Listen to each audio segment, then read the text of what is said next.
आश्रय, तो अभी बताओ तुम्हारा क्या प्रॉब्लम है, तुम्हें क्या लगता है एग्जाम में परफॉर्मेंस क्यों हैम्पर हो रहा है? सो लाइक अभी मेनली जो मैंने देखा है रिसेंटली एटलीस्ट, जब भी सपोज मैं क्वेश्चन करने बैठता हूँ करूँगा और देन सपोज डिफिकल्ट क्वेश्चन आ गया एंड लाइक मैंने 1 घंटे का टाइम लिमिट रखा है, देन मैं उस डिफिकल्ट क्वेश्चन पे ही अटक जाता हूँ, लाइक वो करते रहूँगा बट फिर उसमें बहुत टाइम चला जाता है, फिर बाकी का जो क्वेश्चन आगे का होता है फिर वो कंप्लीट नहीं होता, काफ़ी बार वो होता है। तो ये सोल्यूशन तो हम लोगों ने पहले भी डिस्कस किया है कि आपको जो जिस ड्यूरेशन में आप काम कर रहे हो डिफिकल्ट पे अटकने के बजाय इजी पहले खत्म करो, क्योंकि एग्जाम स्ट्रेटेजी क्या है कि इजी कुछ नहीं छूटना चाहिए, डिफिकल्ट छूट जाएगा कोई प्रॉब्लम नहीं है, क्योंकि अगर एक इजी छूट जाता है तो तुम्हारी रैंक बहुत पीछे चली जाएगी। तो डिफिकल्ट क्वेश्चन अगर चला भी जाए तो भी कोई प्रॉब्लम नहीं, लेकिन इजी नहीं छूटना चाहिए। मैं सारे इजी क्वेश्चन पे वर्कआउट पहले करना है, फिर मॉडरेट पे करना है, ये तुम्हारा कॉन्फिडेंस भी बढ़ाएगा। कम ड्यूरेशन में अगर तुमने ज्यादा इजी क्वेश्चन कर लिए कॉन्फिडेंस अपने आप बिल्डअप हो जाएगा, मॉडरेट क्वेश्चन हो गए और बिल्डअप हो गया। डिफिकल्ट क्वेश्चन पे जब तुम पहुंचोगे, जब तक पहुंचोगे, हो सकता है ना भी हो सारे के सारे, लेकिन जितने भी होंगे वो तुम्हें मार्क्स में, अब जैसे सपोज मैं ऐसे डिवाइड करता हूँ कि 30 क्वेश्चन है, पेज 1 पे 10 क्वेश्चन, पेज 2 पे 10 क्वेश्चन, पेज 3 पे 10 क्वेश्चन। सोच के देखो मेंस का एग्जाम है, 3 पेजेस दिखाई पड़ रहे हैं, हर एक पेज पे 10 क्वेश्चन है।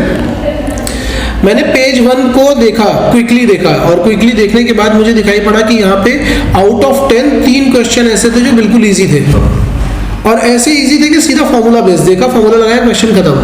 पेज 2 पे गए, कुछ 3 या 4 क्वेश्चन वहां भी मिल गए, और पेज 3 पे गए और वहां पे भी मिल गए। हमने क्या किया, विद इन 15 मिनट पूरा पेपर रीड किया है, जस्ट रीड किया है, और रीडिंग के ड्यूरेशन में ही मुझे अराउंड 10 to 12 क्वेश्चन ऐसे मिल गए हैं जो कैसे बिल्कुल इजी फॉर्मूला बेस हो गए।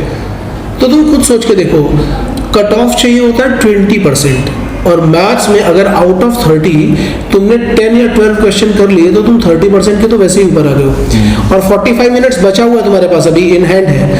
वो 45 में तुम मॉडरेट भी करोगे, डिफिकल्ट भी ट्राई करोगे, और वो मॉडरेट और डिफिकल्ट ट्राई करके तुम 15, 16, 17 क्वेश्चन तक भी अगर पहुंच जाते हो, 20 तक पहुंच गए तब तो बहुत ही अच्छी बात है, लेकिन 15, 16, 17 तक भी पहुंच जाते हो, that means you are going more than 50% in one particular subject, जो भी मैथमेटिक्स जैसा है। तो अगर मैथमेटिक्स में ऐसा है तो तुम फिजिक्स में भी ऐसा कर सकते हो, केमिस्ट्री में भी कर सकते हो। तो किसी एक क्वेश्चन पे फंसने के बजाय उसको अपने इमोशन से कनेक्ट मत करो कि नहीं ये तो मैं कर ही लूंगा, या ये तो मेरा फेवरेट टॉपिक है। इमोशन से कनेक्ट करने के बजाय ये देखो कि कौन सा क्वेश्चन इजी हो रहा है और जल्दी, ये एक दिन में नहीं आने वाला, इसमें हमें प्रैक्टिस करनी पड़ेगी। जो डीवीडीज हम लोग कर रहे हैं इसीलिए कि हम जितना ज्यादा प्रैक्टिस करेंगे उतनी जल्दी हम कभी लगता है कि ये क्वेश्चन इजी होगा देख के, फिर सॉल्व करने जाते फिर नहीं होता, तो उसमें और भी फिर ऐसा दिमाग खराब होता है। कह रहे ये इजी था तो डिफिकल्ट आ गया।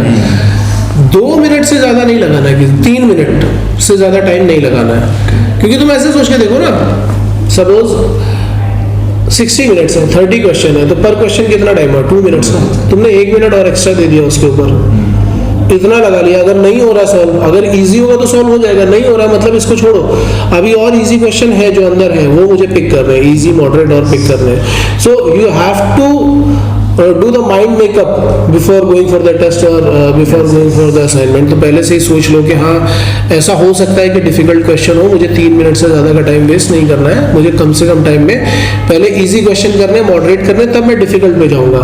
डिफिकल्ट करना भी होमवर्क में डेफिनेटली ज़रूरी है, जब डिफिकल्ट क्वेश्चन करोगे तभी तुम और ग्रिप ले पाओगे। बट मेथड ये यूज़ करो, ये मेथड अभी से यूज़ करोगे होमवर्क पे तो टेस्ट पे भी यही मेथड रहेगा तुम्हारा। क्लियर है? और Stay connected with us on YouTube channel Machephy Eduworld and Facebook page Machephy Eduworld to get such informative videos, the problems of students and their solution which they are facing during the JEE preparation। और अगर आप लोगों को लगता है कि ये information किसी भी एक स्टूडेंट का थोड़ा सा भी फायदा कर सकती है तो मेरी आपसे रिक्वेस्ट है कि इस वीडियो को ज़्यादा से ज़्यादा शेयर कीजिए। हो सकता है आप फेसबुक पे शेयर कर सकते हो, या व्हाट्सएप पे शेयर कर सकते हो, किसी ग्रुप में शेयर कर सकते हो, सोसाइटी ग्रुप में, या अपने फैमिली मेंबर्स को, फ्रेंड्स को, किसी को भी शेयर कर सकते हो, करो, जिससे बच्चों को थोड़ी सी हेल्प मिले, उनको मोटिवेशन में थोड़ी हेल्प मिले, उनकी प्रॉब्लम के सॉल्यूशन उनको मिल सके।